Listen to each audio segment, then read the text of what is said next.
YouTube? Welcome to another ride. It's a, what is it, 75-degree day?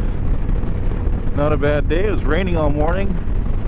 Still, well, I guess it's not too cloudy at all anymore. It was cloudy when I left home, but very muggy with all the rain last night and sun coming out and warming up. It was much cooler over the evening. It is just extremely muggy right now, but still a good day for a ride, huh?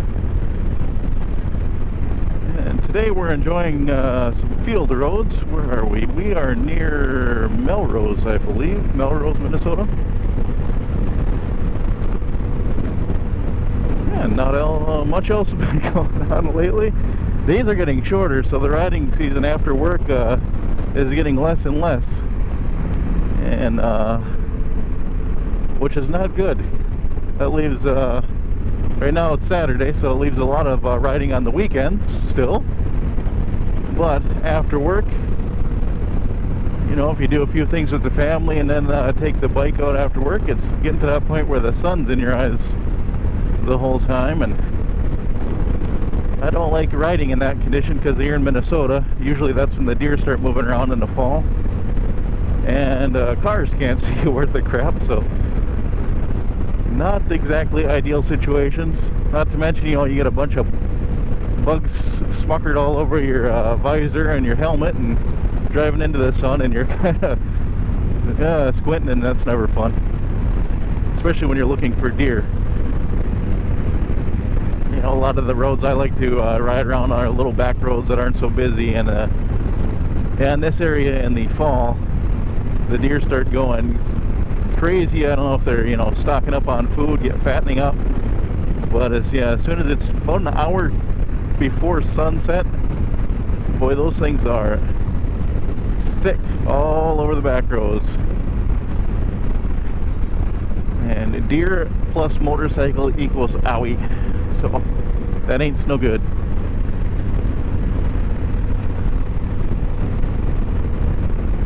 But yeah, I don't know if you guys can tell, but we're starting to get a little bit of color in the leaves here and there. We're by no means, you know, in full-on fall colors, but some people are excited. I know my wife gets all excited when the leaves start changing. She thinks it's so beautiful, but yeah, if you're on the bike, that starts being winter's coming. Not so good.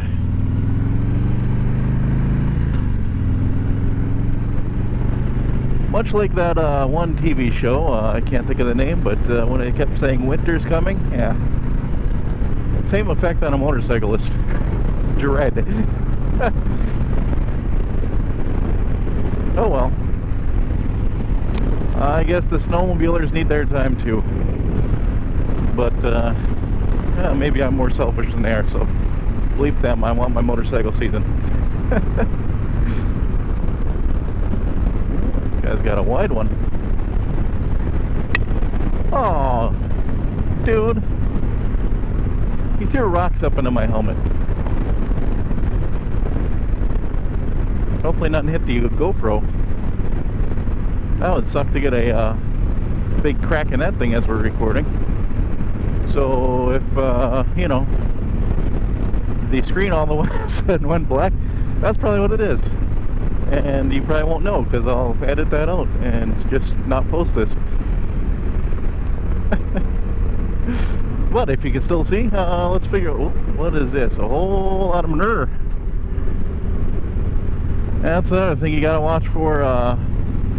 It's generally not, I suppose that field's been taken down, so that's probably, they're spreading around here. In the fall and the spring, they start, you know, in the fall sometimes they put the manure on the fields, and in the spring it's all over the place. So coming in the corners off of a field road, boy, you literally hit a shitstorm, I think. Like that's what you call it. Anyway, poop on the road, no good. Deer on the road, no good. A lot of things on the road, no good in the fall. Let's see, is this road now open? This road has been closed all summer. I don't see any signs, so I'm gonna try it out. Well, look here, YouTube. Brand new road for y'all. Where are we? New Munich. Worms Lumber. Go team. Which this road desperately needed it. It was, you know, last year when I rode it on the bike, even on this bike, you're sitting there doing this as you're going down the road. And on the Sportster, even with the better suspension from the Sportster, just forget about a road like this, because you value your ass and your spine a little bit more than the bike ride, so you just avoid roads like this. But generally on the Road King and on my Vulcan, you could still get the bumpy ones and still have a fairly good ride. But boy, even on the bigger bikes,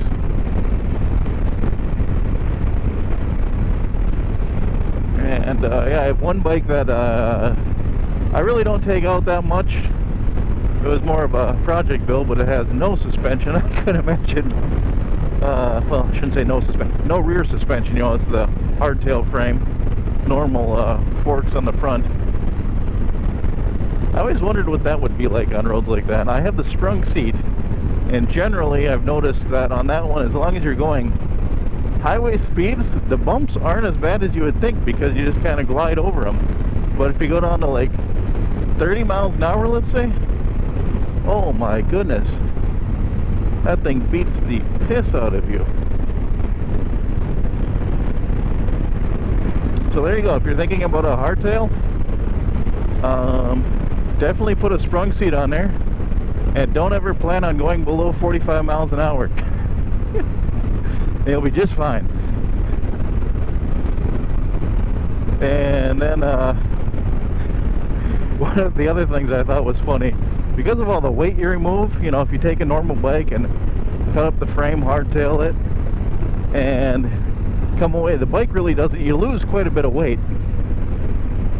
And an idle, you know, the bikes, they kind of thump anyway.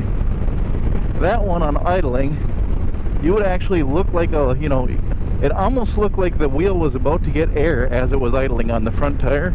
It's because the thing was so light, and idling, it would just boom, boom, boom, boom, boom, boom, boom, boom. Well, but that thing needs some carb work and a few other things, that the brakes are sketchy. Everything's kind of, I don't know, I don't like showing that thing off on here, so maybe if I ever get the ambition enough to put decent brakes on that thing, maybe I'll take it out for a ride. And as it is, I usually just go for short rides close to home, because it's basically a death trap that, you know, I built on an extreme budget. Just one of those things that I did in my younger days. I said, you know, once in my life I'd like to build my own hardtail from the ground up, and I did it.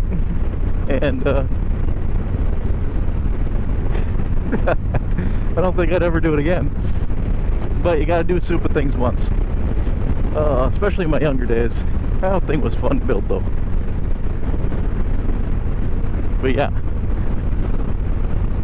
I would say, if you guys, anybody plans on building one, don't cheap out on the brakes. You know, I spent the money on getting the engine running good and the frame doing that right.